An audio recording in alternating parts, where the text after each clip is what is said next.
Siapa yang sedang Anda hubungi? Tawa, mau memanggil siapa? Mekanik langganan Anda? Tunggu saja, nanti Anda akan lihat. Ya, masuklah lewat pintu utama. Waktunya sudah tiba. Kurang ajar sekali. Siapa yang memberi izin kepada pria itu masuk ke acara pernikahan keluarga saya? Saya ayah dari Amelia Sekar Wiratanegara, Bu. Melinda Ratnasari Santawijaya membanting gelas kristalnya ke atas meja hingga sari anggur bersoda tumpah membasahi taplak putih. Nama saya Hendrawan Wiratanegara. Senang akhirnya bisa bertemu dengan Anda. Jangan bicara dengan saya. Ia mengusap kedua tangannya seolah-olah hanya mendengar suara pria itu saja sudah membuatnya kotor, lalu menoleh kepada Amelia Sekar Wiratanegara. Menjijikan. Kalian sudah membohongi keluarga kami tentang asal-usul kalian. Mata Amelia Sekar Wiratanegara langsung dipenuhi air mata. Aku hanya ingin keluarga baru Ki Anu Adiprana Santawijaya mengenal ayahku.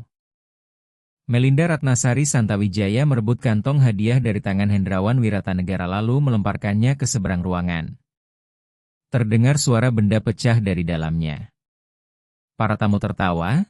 Seseorang diam-diam merekam semuanya, dan tak seorang pun berdiri membela dirinya. Hendrawan Wiratanegara membungkuk, memungut bingkai foto yang pecah tanpa sedikit pun mengubah raut wajahnya. Ia mengeluarkan ponsel, mengetik sebuah pesan singkat, lalu menekan kirim. 12 menit kemudian, 9 Rolls-Royce Phantom hitam memasuki halaman klub eksekutif Taman Arunika.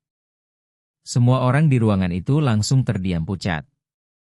3 jam sebelumnya, Hendrawan Wiratanegara memarkir Mitsubishi Triton tuanya yang telah berusia 11 tahun di pelataran berkerikil pintu masuk klub eksekutif Taman Arunika di BSD City, Tangerang Selatan. Cat biru tuanya telah memudar menjadi abu-abu baja, masih menyisakan penyok akibat benturan di dermaga logistik Tanjung Perak, Surabaya, serta stiker PT Lintas Samudra Nusantara Tbk yang hampir tak terbaca lagi.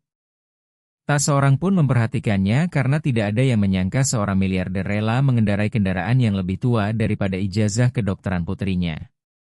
Di usia 58 tahun, Hendrawan Wiratanegara telah 13 tahun berturut-turut masuk daftar miliarder Forbes. Ia mendirikan PT Lintas Samudra Nusantara Tbk pada usia 24 tahun hanya dengan sebuah truk box bekas dan kesepakatan sederhana bersama Pak Teguh Cahyono Prawirajaya, pengelola gudang di Jakarta Timur. Kini perusahaannya mengoperasikan lebih dari 4.000 truk, ratusan kapal kontainer, mempekerjakan sekitar 41.000 karyawan, dan membukukan pendapatan lebih dari 135 triliun rupiah setiap tahun sebagai salah satu perusahaan logistik terbesar di Indonesia. Namun penampilan Hendrawan Wiratanegara sama sekali tidak mencerminkan kekayaannya. Ia hanya mengenakan kemeja biru tua tanpa dasi, tanpa aksesori mewah, serta jam tangan sederhana hadiah dari Ibu Sulastri Ningrum Wiratanegara pada tahun ia lulus SMA, tahun yang sama ketika ibunya mengambil giliran kerja malam tambahan di RSUD Tarakan Jakarta demi membelikan jas pertamanya. Ibu Sulastri Ningrum Wiratanegara membesarkannya seorang diri setelah Marzuki Danu Wiratanegara meninggalkan keluarga saat ia baru berusia 6 tahun. Setiap selesai bekerja malam, ibunya pulang menjelang pukul 5 pagi, menyiapkan sarapan, lalu mengantarnya ke halte bus sebelum akhirnya beristirahat. 9 tahun lalu sang ibu meninggal dunia, tetapi kartu identitas kerjanya masih tersimpan rapi di laci mobil Hendrawan Wiratanegara. Istrinya, Monika Ayu Wiratanegara, berasal dari keluarga kelas menengah di Surabaya. Mereka menikah 14 bulan setelah bertemu dalam sebuah konferensi industri logistik. Amelia Sekar Wiratanegara lahir pada tahun 1998. Ketika putrinya baru berusia 4 tahun, Monika Ayu Wiratanegara meninggal karena kanker ovarium sehingga Hendrawan Wiratanegara membesarkan anaknya seorang diri, menemani setiap pagi sebelum sekolah, setiap pemeriksaan kesehatan, hingga setiap mimpi buruk di tengah malam. Amelia Sekar Wiratanegara mewarisi hampir seluruh paras ibunya, berkulit cerah, berambut coklat muda, bermata hijau, dengan wajah yang membuat banyak orang mengira dirinya berasal dari keluarga berbeda. Hampir semua orang menganggapnya berdarah Eropa, Tetapi ia tidak pernah membantah, begitu pula ayahnya. Bukan karena malu, melainkan untuk melindunginya dari prasangka. Pada usia 28 tahun, Amelia Sekar Wiratanegara sedang menjalani tahun kedua program residensi penyakit dalam di RSUP Dr. Cipto Mangunkusumo dan bertunangan dengan Ki Anu Adiprana Santawijaya, seorang eksekutif muda di PT Santawijaya Properti Indonesia Tbk, perusahaan milik ayahnya. Ki Anu Adiprana Santawijaya mencintainya, tetapi selalu menghindari percakapan yang sulit. Selama 2 tahun berpacaran, ia tidak pernah memperkenalkan Amelia Sekar Wiratanegara kepada kedua orang tuanya. Dan Amelia Sekar Wiratanegara juga tidak pernah memaksa karena mereka sama-sama mengetahui alasannya. Jamuan perkenalan keluarga malam itu seharusnya menjadi momen pertama kedua keluarga bertemu sebelum akad nikah dan resepsi keesokan harinya. Ayah Ki Anu Adiprana Santawijaya, Yudhistira Santawijaya, berusia 61 tahun, lulusan Fakultas Ekonomi dan Bisnis Universitas Indonesia, selalu mengukur kesuksesan dari nama keluarga dan status sosial. Sementara istrinya, Melinda Ratnasari Santawijaya, yang berusia 59 tahun, gemar mengatur daftar tamu dan acara amal serta merasa berhak menentukan siapa yang pantas diterima di lingkungan elit mereka. Selama berbulan-bulan ia terus menanyakan siapa ayah Amelia Sekar Wiratanegara. Tetapi Ki Anu Adiprana Santawijaya selalu mengalihkan pembicaraan. Dia memang sangat tertutup dan sering bepergian, jawab Ki Anu Adiprana Santawijaya setiap kali ditanya. Selama berminggu-minggu, Melinda Ratnasari Santawijaya membayangkan pria seperti apa yang akan masuk melalui pintu itu. Seorang dokter, profesor, atau setidaknya seseorang dengan gelar pendidikan dan latar belakang yang menurutnya pantas. Klub Eksekutif Taman Arunika telah berdiri hampir 100 tahun, dengan sejarah panjang yang terpampang lewat lukisan minyak di sepanjang lorongnya. Balairung Taman Arunika malam itu menampung 34 tamu, dihiasi gelas-gelas kristal, rangkaian anggrek bulan, serta kuartet gesek yang memainkan lagu Bengawan Solo dalam aransemen klasik. Melinda Ratnasari Santawijaya duduk di ujung meja mengenakan kebaya modern berwarna krem keemasan, terus memandang pintu sambil menghafalkan pidato sambutan yang telah ia siapkan. Saat pintu akhirnya terbuka dan Hendrawan Wiratanegara masuk, tatapan Melinda Ratnasari Santawijaya langsung menyapu kemeja biru tua, sepatu, hingga warna kulitnya, seolah sedang membuat penilaian lengkap hanya dalam satu tarikan napas. Senyumnya seketika membeku. Ki Anu Adiprana Santawijaya, kemari sekarang. Ia menghampiri ibunya seperti seorang murid yang dipanggil ke ruang kepala sekolah. Siapa pria itu? Tanyanya, meskipun ia sebenarnya sudah tahu. Bu, dia Hendrawan Wiratanegara, ayah Amelia Sekar Wiratanegara. Aku sudah bilang dia akan datang. Kamu sudah tahu? Bisik Melinda Ratnasari Santawijaya. Dan kamu menyembunyikan hal ini dariku selama 2 tahun? Ki Anu Adiprana Santawijaya tidak menjawab, dan untuk waktu yang lama setelah itu ia tetap tidak mengatakan apa-apa. Melinda Ratnasari Santawijaya kemudian berbalik menghadap Hendrawan Wiratanegara tanpa sedikit pun keramahan. Saya Hendrawan Wiratanegara, katanya sambil mengulurkan tangan. Senang akhirnya bisa bertemu dengan Anda. Jangan pernah berpikir untuk menyentuh saya. Ia mengusap telapak tangannya pada kebayanya, padahal tangan Hendrawan Wiratanegara bahkan belum sempat menyentuhnya. Gerakan itu sudah cukup untuk menjelaskan segalanya kepada seluruh ruangan. Maya Lukitasari Tanujaja, perempuan berkalung mutiara, segera memalingkan wajah, sementara Felix Gunatama Hartono tiba-tiba tampak sangat tertarik pada serbet kain di hadapannya. Baiklah, kata Melinda Ratnasari Santawijaya dengan suara cukup keras agar semua tamu mendengar. Sekarang saya mengerti mengapa kamu menyembunyikannya, Ki Anu Adiprana Santawijaya. Ia lalu menghadap seluruh meja dengan kewibawaan yang dibuat-buat. Saya mohon maaf kepada semuanya. Rupanya telah terjadi kesalahpahaman. Saya diberitahu bahwa ayah calon pengantin perempuan akan hadir malam ini. Ia memandang Hendrawan Wiratanegara seperti memandang noda pada sofa putih. Saya tidak diberitahu bahwa yang datang adalah orang seperti ini. Tawa gugup terdengar di antara para tamu. Ia menjentikan jari ke arah seorang pelayan. Siapkan tempat duduk di paling belakang, dekat dapur. Hendrawan Wiratanegara pun diarahkan ke kursi terakhir di ujung meja. Pintu dapur yang terus terbuka dan tertutup menyenggol sikunya setiap kali pelayan membawa baki, dan gelas air di hadapannya terlihat jauh lebih kecil dibandingkan milik tamu lain. Ia membuka serbet dengan tenang, meletakkan kantong hadiah di kursi sebelah, lalu menunggu. Hidangan pembuka berupa soto Betawi dalam porsi kecil segera disajikan. Setelah itu, Melinda Ratnasari Santawijaya berdiri dan memperkenalkan setiap tamu lengkap dengan jabatan serta riwayat mereka. Ada Hakim Tinggi Arman Syah Putra, Dr. Lukman Aryasena, pengacara keluarga selama 25 tahun, Bambang Reksodiningrat, serta Ketua Yayasan Pendidikan Cahaya Nusantara, Veronica Puspaningrum Wijaya. Masing-masing mendapat senyum hangat, cerita pribadi, dan sorotan khusus darinya. Namun ketika sampai di ujung meja, ia melewati Hendrawan Wiratanegara begitu saja, seolah kursi itu kosong dan pria yang duduk di sana tidak bernapas. Sesudahnya, Yudhistira Santawijaya berdiri. Tubuhnya tinggi, rambutnya beruban, dan suaranya terdengar seperti palu menghantam marmer. Nama keluarga Santawijaya memiliki arti besar di kota ini, katanya. Kakek saya, R.M. Sudarma Santawijaya, membangun gedung komersial pertama milik keluarga kami di kawasan ini. Ayah saya, R.M. Haryanto Santawijaya, memperluas bisnis itu hingga 6 provinsi, dan sekarang Ki Anu Adiprana Santawijaya akan meneruskan warisan tersebut. Tatapannya sempat bergeser ke pintu dapur.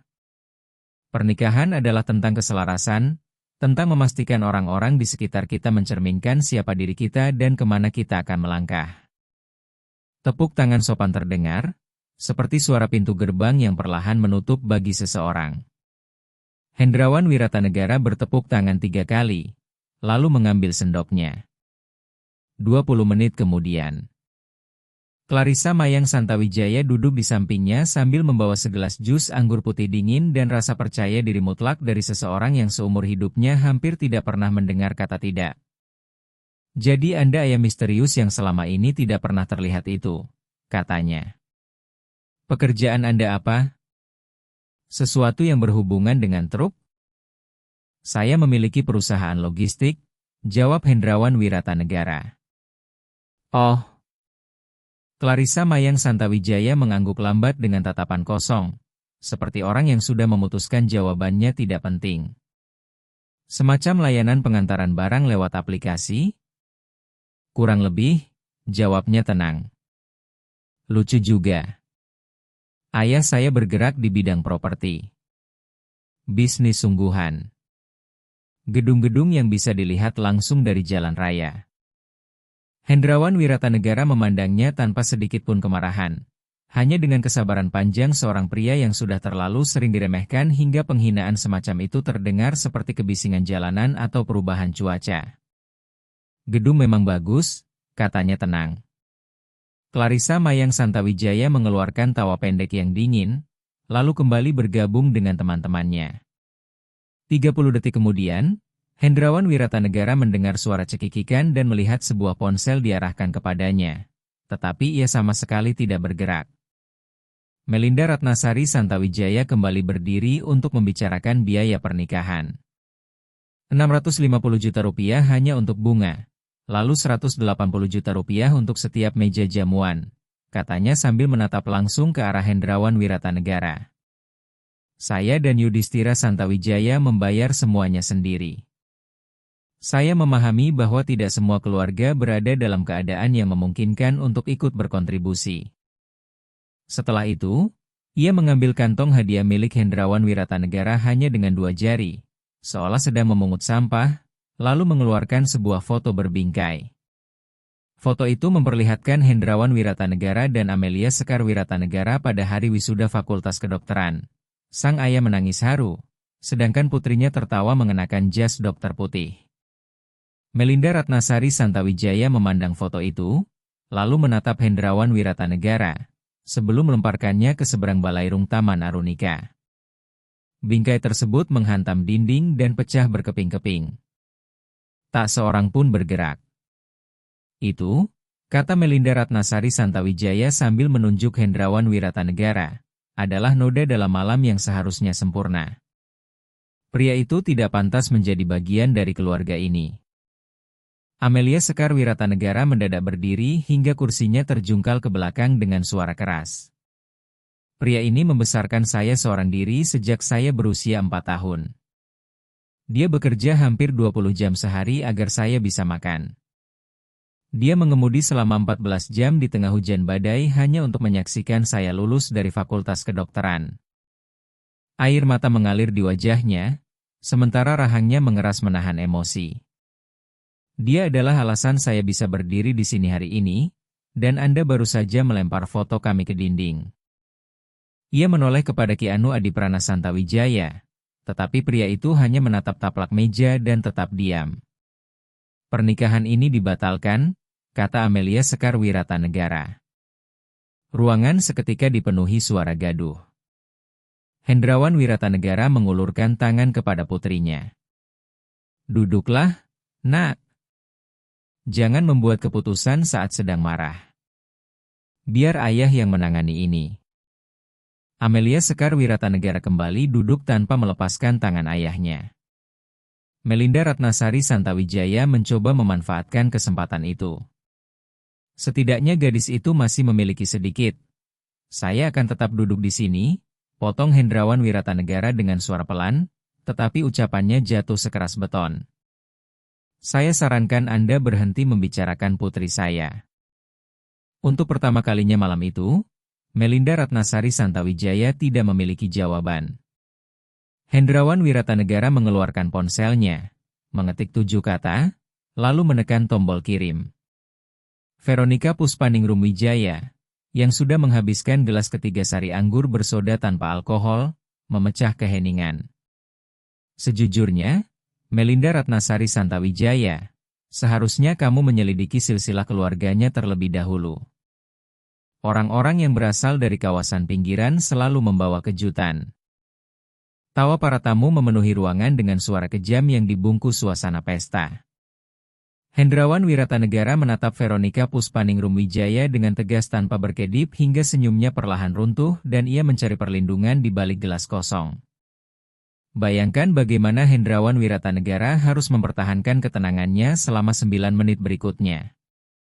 Berlanggananlah ke kanal bayang-bayang nyata agar tidak melewatkan akhir kisah ini. Di bagian belakang Balairung Taman Arunika, Gilang Nugrahanto Suryajaya, sahabat Yudhistira Santawijaya dan satu-satunya orang yang tidak ikut tertawa ataupun memalingkan wajah, diam-diam merekam semuanya dengan ponsel yang disembunyikan di bawah meja. Ia sebenarnya tidak pernah berencana merekam, tetapi ada kejadian yang terlalu menyakitkan untuk disimpan seorang diri. 12 menit berlalu antara pesan yang dikirim Hendrawan Wiratanegara dan kemunculan cahaya lampu kendaraan pertama. Waktu itu sama sekali tidak berlalu dalam keheningan. Melinda Ratnasari Santawijaya berjalan mondar-mandir karena tidak sanggup melepaskan kendalinya atas ruangan. Saya ingin dia dikeluarkan dari sini, katanya kepada Yudhistira Santawijaya. Panggil petugas keamanan.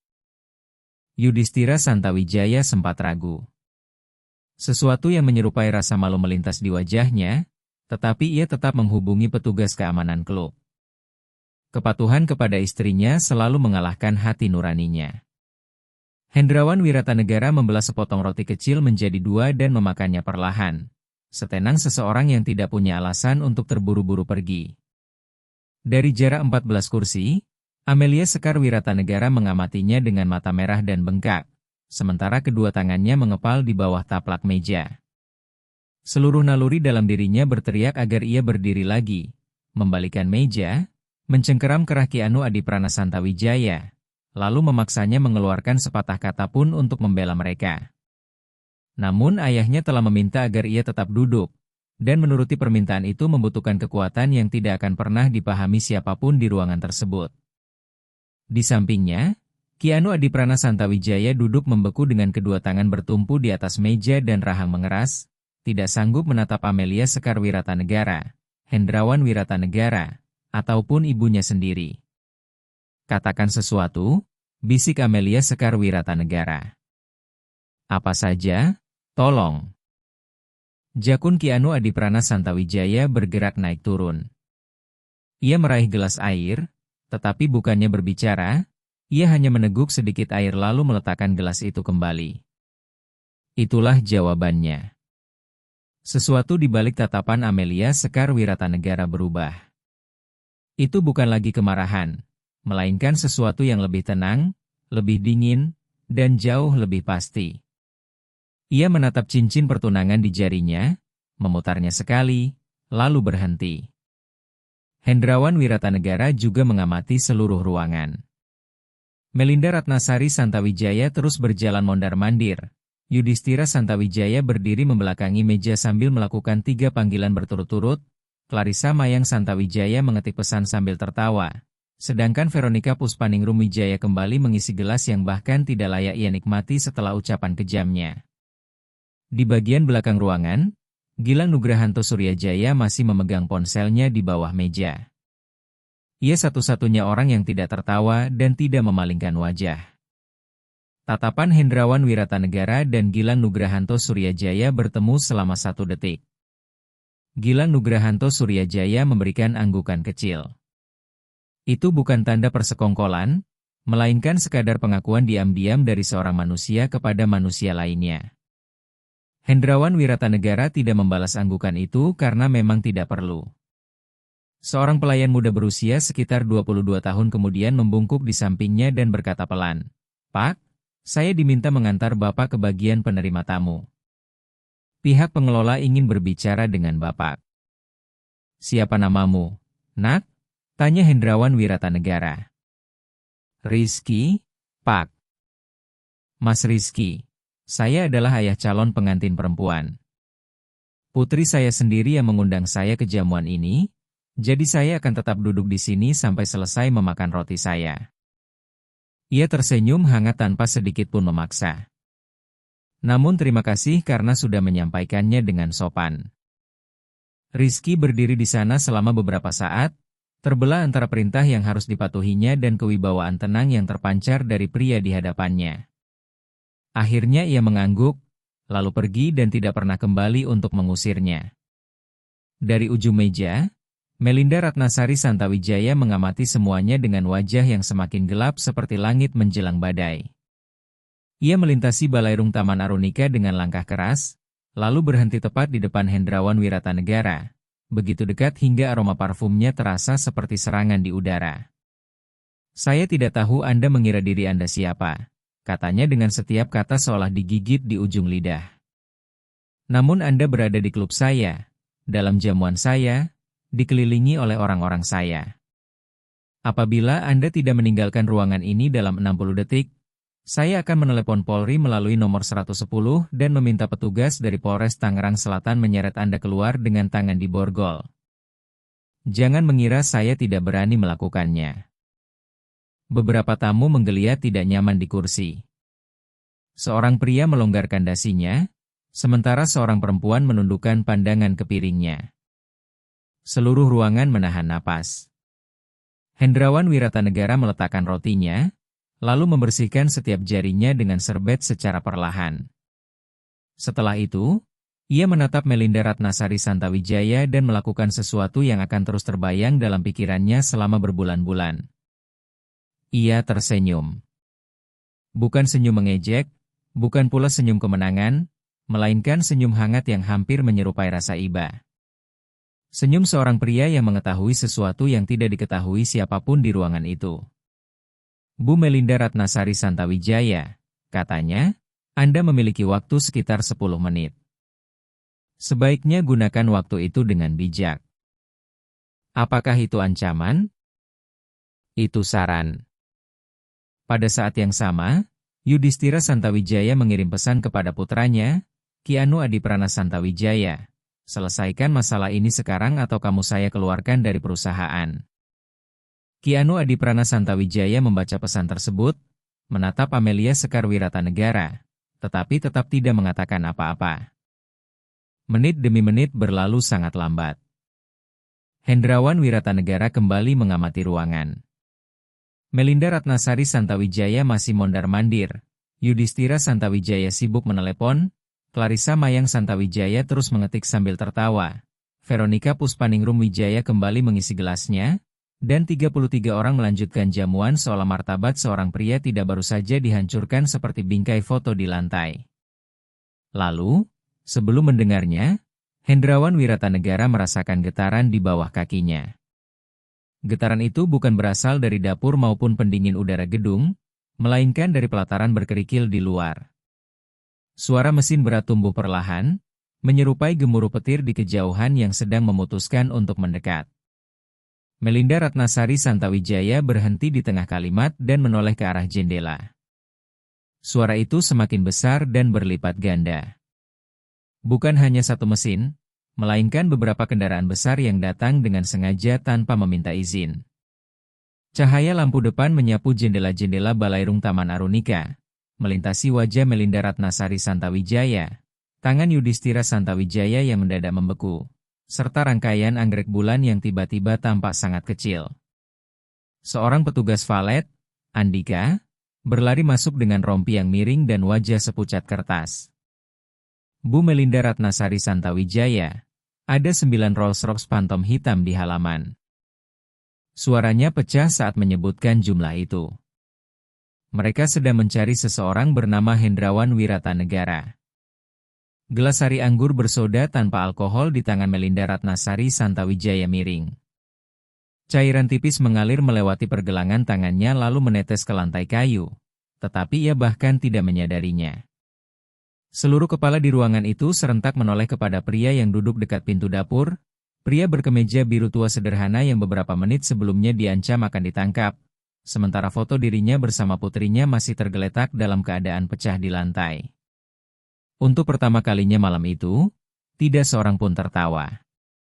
Hendrawan Wiratanegara membersihkan remah-remah dari jarinya, berdiri, mengancingkan jasnya, lalu berjalan dengan tenang menuju pintu masuk. Di luar gedung, 9 Rolls-Royce Phantom hitam berjajar rapi di jalur putar klub eksekutif Taman Arunika, menyerupai iring-iringan kepala negara. Mesin-mesinnya tetap menyala dalam irama yang nyaris sempurna, menghasilkan getaran yang merambat melalui lantai hingga terasa di telapak kaki setiap orang di dalam ruangan. Klub itu sudah berkali-kali menjadi saksi hadirnya orang-orang kaya lama yang tampil sederhana, tetapi pemandangan malam ini sama sekali bukan bisikan kekayaan. 9 pintu mobil terbuka serempak. 9 orang mengenakan setelan hitam berjahit rapi turun dengan tenang dan melangkah menuju pintu masuk dengan keyakinan orang-orang yang terbiasa mengambil keputusan bernilai triliunan rupiah. Agung Prabawa Kusumanegara berjalan paling depan. Pria berusia 62 tahun dengan rambut beruban dan tinggi hampir 2 meter itu telah mendampingi Hendrawan Wiratanegara sejak PT Lintas Samudra Nusantara Tbk masih memiliki 3 truk dan sebuah kantor sewaan di atas usaha laundry di Jakarta Timur. Ia langsung memeluk Hendrawan Wiratanegara dengan hangat. Selamat atas akhir pekan istimewa untuk Amelia Sekar Wiratanegara. Seluruh Dewan Direksi bersikeras datang sendiri. Kami tidak mungkin membiarkan orang tua ini merayakannya sendirian.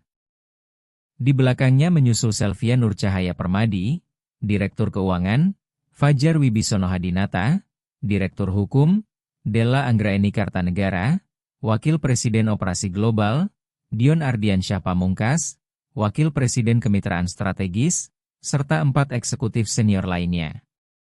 Satu persatu mereka menyalami Hendrawan Wiratanegara dengan keakraban yang hanya dimiliki orang-orang yang telah membangun sebuah perusahaan raksasa bersama selama lebih dari 30 tahun. Mereka memasuki Balairung Taman Arunika dalam satu kelompok dengan Hendrawan Wiratanegara berada di tengah. 9 orang bersetelan hitam memasuki ruangan yang selama 3 jam terakhir berusaha menghapus keberadaan seorang pria berkemeja biru tua. Kuartet musik sudah berhenti memainkan lagu. Para pelayan membeku di tempat. Yang terdengar hanyalah bunyi sepatu kulit di atas lantai kayu dan napas 33 tamu yang mulai menyadari betapa besar kesalahan yang baru saja mereka lakukan. Agung Prabawa Kusumanegara mengulurkan tangan kepada Melinda Ratnasari Santawijaya. Ibu pasti ibunda mempelai pria. Saya Agung Prabawa Kusumanegara, Direktur Operasi PT Lintas Samudra Nusantara Tbk. Bapak Hendrawan Wiratanegara adalah pendiri sekaligus Ketua Dewan Komisaris perusahaan kami. Ia kemudian menoleh kepada Hendrawan Wiratanegara sambil tersenyum. Sudah berapa tahun Bapak masuk daftar miliarder Forbes sekarang? 13 tahun, jawab Hendrawan Wiratanegara dari belakangnya. Sebenarnya mereka salah menghitung pada tahun pertama. Genggaman tangan Melinda Ratnasari Santawijaya langsung melemah. Wajahnya kehilangan seluruh warna. Di sisi lain ruangan, gelas anggur milik Yudhistira Santawijaya terlepas dari tangannya dan pecah berkeping-keping di lantai kayu. Clarissa Mayang Santawijaya menatap layar ponselnya. Sepupunya baru saja membalas foto penghinaan yang ia unggah beberapa menit sebelumnya dengan sebuah tangkapan layar artikel Forbes berjudul tentang Hendrawan Wiratanegara, miliarder rendah hati di balik kerajaan logistik bernilai lebih dari 180 triliun rupiah. Jempol Clarissa Mayang Santawijaya menggantung di atas tombol hapus, tetapi ia sadar bahwa tangkapan layar selalu menyebar lebih cepat daripada penyesalan. Hendrawan Wiratanegara tidak menunjukkan sedikit pun sikap ingin membalas. Ia melewati semua orang dan kembali duduk di kursinya yang berada di dekat pintu dapur, tempat terburuk di seluruh meja. Silakan, katanya tenang. Mari kita semua duduk. Sepertinya tadi kita sedang menikmati makan malam. Agung Prabawa Kusumanegara langsung duduk di sebelahnya, diikuti seluruh jajaran direksi hingga ujung meja yang sebelumnya dirancang Melinda Ratnasari Santawijaya sebagai tempat pengasingan berubah seketika menjadi posisi paling berpengaruh di seluruh ruangan. Dari jarak 14 kursi, Amelia Sekar Wiratanegara kembali menangis, tetapi kali ini air matanya berbeda. Hendrawan Wiratanegara mengedipkan mata kepadanya, sama seperti setiap kali menghadiri pertunjukan sekolah, ujian penting, atau hari-hari paling sulit dalam hidup putrinya. Tatapan itu selalu memiliki arti yang sama. Ayah ada di sini bersamamu. Melinda Ratnasari Santawijaya menjadi orang pertama yang berhasil menguasai dirinya kembali. Pak Hendrawan Wiratanegara, sungguh saya tidak mengetahui siapa Bapak sebenarnya. Mari kita mulai lagi dari awal. Sekarang kita semua adalah satu keluarga. Hendrawan Wiratanegara menatapnya dengan ketenangan yang tidak pernah goyah sepanjang malam. Kalau ibu sudah tahu sejak awal, justru disitulah letak masalahnya, Bu Melinda Ratnasari Santawijaya. Ibu memperlakukan saya seperti itu karena mengira saya hanyalah orang biasa. Ibu menyebut saya menjijikan, mengancam akan memanggil Polri untuk memborgol saya di depan putri saya sendiri. Dan sekarang setelah mengetahui saya memiliki kekayaan, tiba-tiba kita dianggap keluarga. Yudhistira Santawijaya melangkah maju untuk meminta maaf. Hendrawan Wiratanegara menjabat tangannya singkat namun mantap. Permintaan maaf Anda bukan untuk saya. Permintaan maaf itu milik putri saya. Berbicaralah kepadanya, bukan kepada saya. Yudhistira Santawijaya menoleh kepada Amelia Sekar Wiratanegara dan membuka mulutnya. Tetapi tidak ada satupun kata yang terdengar tulus keluar darinya. Saat itulah Amelia Sekar Wiratanegara berdiri perlahan, kali ini dengan tekad yang tidak tergoyahkan. 3 jam yang lalu kalian menyebut ayah saya seperti sampah, melempar hadiah beliau ke dinding, menertawakannya, merekam penghinaan itu, dan sekarang setelah mengetahui seberapa besar kekayaan beliau, kalian ingin memulai semuanya dari awal? Ia lalu berbalik menghadap Ki Anu Adiprana Santawijaya, yang akhirnya berdiri dengan wajah merah dan mata yang dipenuhi air mata. Maafkan aku, ucap Ki Anu Adiprana Santawijaya lirih. Seharusnya aku berbicara. Seharusnya aku membelamu 3 jam yang lalu, ketika kata-kataku masih benar-benar berarti. Ki Anu Adiprana Santawijaya jatuh berlutut. Tolong, aku mencintaimu. Aku hanya takut. Kamu pengecut, jawab Amelia Sekar Wiratanegara. Ayah saya menanggung semua penghinaan yang mereka lemparkan kepadanya dan tetap bertahan demi saya. Sedangkan kamu bahkan tidak mampu membuka mulut satu kali pun. Ia melepaskan cincin pertunangan dari jarinya lalu meletakkannya di atas meja tepat di depan Ki Anu Adiprana Santawijaya. Pernikahan ini berakhir. Kali ini benar-benar berakhir. Agung Prabawa Kusumanegara kemudian sedikit mencondongkan tubuh ke arah Melinda Ratnasari Santawijaya dengan nada santai, seolah sedang membicarakan cuaca. Perusahaan properti suami ibu sedang mengikuti tender proyek kawasan logistik terpadu Cikarang, bukan? Nilainya sekitar 1,4 triliun rupiah. Dunia memang sempit. Seluruh keputusan pengadaan proyek itu melewati departemen kami. Sisa warna di wajah Yudhistira Santawijaya langsung lenyap. Amelia Sekar Wiratanegara berjalan melintasi ruangan lalu memeluk ayahnya seperti ketika ia memeluknya pada hari pemakaman ibunya. Ayah bahkan akan datang mengenakan sandal jepit sekalipun, bisik Hendrawan Wiratanegara, dan mereka tetap tidak akan bisa menghalangi ayah berada di sisimu. Video kejadian itu diunggah pada Selasa pagi. Gilang Nugrahanto Suryajaya, sahabat Yudhistira Santawijaya yang merekam semuanya, baru berani mengunggahnya setelah berpikir selama 2 hari. Ia memberi keterangan, "Saya menyaksikan seorang ayah dipermalukan di acara perkenalan keluarga sebelum pernikahan putrinya sendiri. Lalu 9 Rolls-Royce Phantom datang."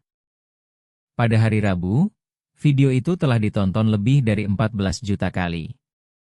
Pada hari Jumat, rekamannya sudah tersebar di seluruh dunia dengan terjemahan dalam belasan bahasa. Tagar keadilan untuk Hedan menjadi tren selama 11 hari berturut-turut. Kompas TV dan CNN Indonesia menayangkan laporan khusus mengenai kasus tersebut, membahas kekayaan lama, kesombongan kelas sosial, serta prasangka yang disamarkan sebagai tata krama. Melinda Ratnasari Santawijaya menjadi wajah utama skandal itu. Kebaya krem keemasannya, dagu yang selalu terangkat, dan gerakan tangannya saat mengusap telapak setelah hampir bersentuhan dengan Hendrawan Wiratanegara semuanya tertangkap layar, dipotong, lalu diolah menjadi ribuan cuplikan.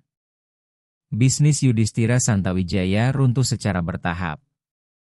Sebuah dana pensiun besar dari Surabaya menjadi pihak pertama yang menarik investasinya, disusul 2 investor institusional lainnya. Penyewa gedung mulai memutus kontrak dan para mitra pengembang secara terbuka menjauhkan diri dari nama Santawijaya. Proyek kawasan logistik terpadu Cikarang dialihkan kepada perusahaan lain bahkan sebelum tinta pada proposal Yudhistira Santawijaya mengering. Pada akhir bulan, PT Santawijaya Properti Indonesia Tbk mengajukan permohonan penundaan kewajiban pembayaran utang.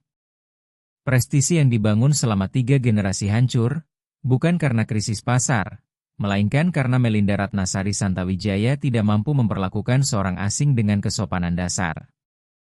Dewan Pengurus Klub Eksekutif Taman Aronika kemudian memutuskan membekukan keanggotaan keluarga Santawijaya tanpa batas waktu.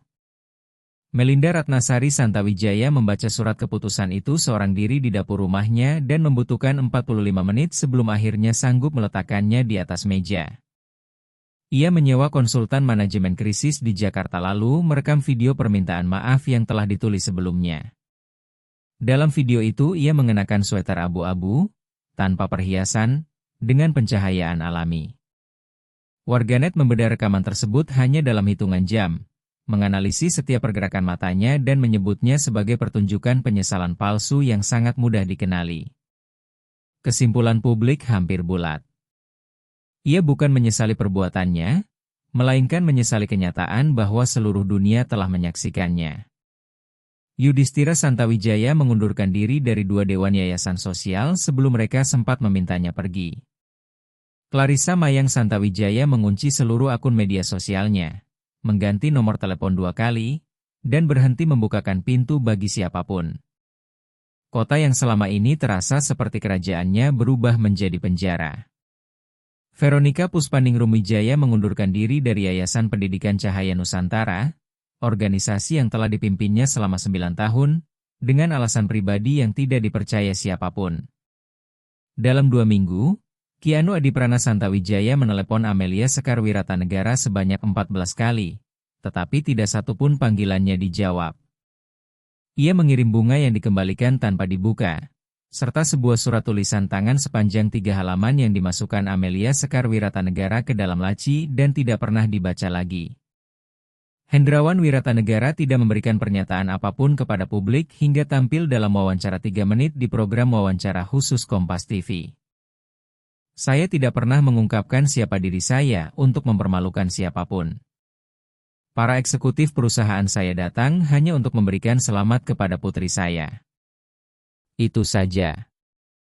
Ia berhenti sejenak sebelum melanjutkan, keluarga Santawijaya telah mempermalukan diri mereka sendiri jauh sebelum mobil-mobil itu tiba. Saya ingin menegaskan satu hal, tidak seorang pun seharusnya membutuhkan 9 Rolls-Royce Phantom agar diperlakukan dengan martabat dasar. Bukan saya, bukan siapapun, dan tidak pernah. Potongan wawancara itu dibagikan jutaan kali, dilukis sebagai mural di berbagai kota, dan bahkan dikutip dalam pidato di DPR RI. 6 bulan kemudian, Hendrawan Wiratanegara duduk di kursi lipat sederhana di garasi rumahnya di Jakarta, tepat di samping Mitsubishi Triton tua yang masih sama. Ia sebenarnya bisa saja memarkir sebuah Rolls-Royce Phantom di sana. Lagi pula, ia pernah membawa 9 sekaligus. Namun kendaraan itulah yang mengantarnya ke acara perkenalan keluarga sebelum pernikahan putrinya dan membawanya pulang kembali. Mobil itu tidak menuntut apapun dan tidak perlu membuktikan apapun. Hendrawan Wiratanegara pun tidak pernah membutuhkan kendaraan mewah untuk mengetahui siapa dirinya. Amelia Sekar Wiratanegara masuk sambil membawa 2 cangkir kopi. Kopi hitam untuk ayahnya dan kopi dengan susu oat untuk dirinya sendiri. Kebiasaan yang mereka pertahankan sejak tahun kedua kuliahnya. Ia duduk di atas meja kerja di seberang ayahnya dengan kedua kaki bergoyang, persis seperti ketika berusia 8 tahun. Ada sesuatu yang berbeda dalam dirinya, bukan tampak lebih tua, melainkan lebih tegas dan lebih yakin. Saya mendapat tawaran untuk mengikuti program pendidikan spesialis lanjutan. Programnya dimulai semester depan. Hendrawan Wiratanegara tersenyum dengan kebahagiaan yang bermula dari dalam dada dan perlahan mencapai wajahnya. Ibumu pasti akan sangat gembira. Dia akan menelepon semua orang yang dikenalnya, bahkan mungkin 2 kali. Mereka tertawa bersama dengan suara pelan, seperti hanya 2 orang yang memikul kehilangan yang sama mampu melakukannya. Seolah kesedihan itu telah berubah menjadi bahasa rahasia milik mereka sendiri. Hendrawan Wiratanegara memandang Mitsubishi Triton tuanya dan teringat kepada Sulastri Ningrum Wiratanegara, giliran kerja malam yang panjang, bekal yang selalu siap, serta perjalanan menuju halte bus pada pukul 5 pagi. Pada ulang tahunnya yang ke-16, sang ibu menyerahkan sebuah jam tangan di dalam kotak karton sederhana dan berkata, "Orang-orang akan berusaha membuatmu merasa kecil, nak. Di setiap ruangan yang kamu masuki, selalu ada seseorang yang akan mencoba melakukannya. Jangan biarkan mereka berhasil. Masuklah seolah-olah kamulah yang membangun ruangan itu, karena suatu hari nanti kamu benar-benar akan membangunnya." Sejak hari itu, Hendrawan Wiratanegara memang membangun banyak hal. Ia membangun perusahaan, kehidupan, dan masa depan. Tetapi pelajaran terpenting dari Sulastri Ningrum Wiratanegara tidak pernah berkaitan dengan gedung atau kekayaan. Pelajaran itu adalah tentang tetap berdiri ketika dunia menyuruhnya lari, serta mengenali nilai dirinya begitu dalam hingga tidak ada seorang pun, tidak ada perempuan berkebaya krem keemasan, dan tidak ada klub elit berusia hampir 100 tahun yang mampu merenggutnya. Sebulan sebelumnya, sebuah surat tulisan tangan tiba di kantornya dengan cap pos Tangerang Selatan. Melinda Ratnasari Santawijaya menulis 4 halaman dengan tulisan yang bergetar, bukan karena usia, melainkan karena beratnya usaha untuk akhirnya menuliskan sesuatu yang jujur. Ia telah menonton video malam itu sebanyak 43 kali. Pada pemutaran yang ke-43, barulah ia benar-benar mengenali wajahnya sendiri. Ia tidak meminta apapun dan hanya menulis, "Saya merasa malu, bukan karena perbuatan saya terekam, tetapi karena akhirnya saya menyadari siapa diri saya di ruangan itu." Hendrawan Wiratanegara membacanya sekali, melipat surat itu mengikuti lipatan semula, lalu menyimpannya di dalam laci. Beberapa hal tidak membutuhkan jawaban. Beberapa hal hanya perlu diucapkan, meskipun akhirnya hanya diterima oleh keheningan. Terima kasih karena ayah tetap tinggal malam itu, kata Amelia Sekar Wiratanegara. Terima kasih karena ayah tidak pergi. Ayah bahkan akan datang memakai sandal jepit, jawab Hendrawan Wiratanegara. Amelia Sekar Wiratanegara tertawa. Saya tahu. Mereka tetap berada di garasi selama 1 jam lagi. Kopi mereka perlahan mendingin. Mitsubishi Triton tua itu tetap terparkir di sana, diam dan setia, tidak meminta apapun, tetapi membuktikan segalanya. Tidak seorang pun seharusnya membutuhkan 9 Rolls-Royce Phantom agar diperlakukan sebagai manusia. Namun terkadang semesta memiliki cara tersendiri untuk memilih waktu yang tepat. Apabila kisah ini menyentuh hati Anda, berikan tanda suka. Tuliskan apa yang akan Anda lakukan seandainya berada di posisi Hendrawan Wiratanegara. Lalu berlanggananlah ke kanal Bayang-Bayang Nyata. Setiap minggu akan hadir kisah baru tentang orang-orang yang diremehkan, padahal sejak awal mereka tidak pernah pantas dipandang rendah.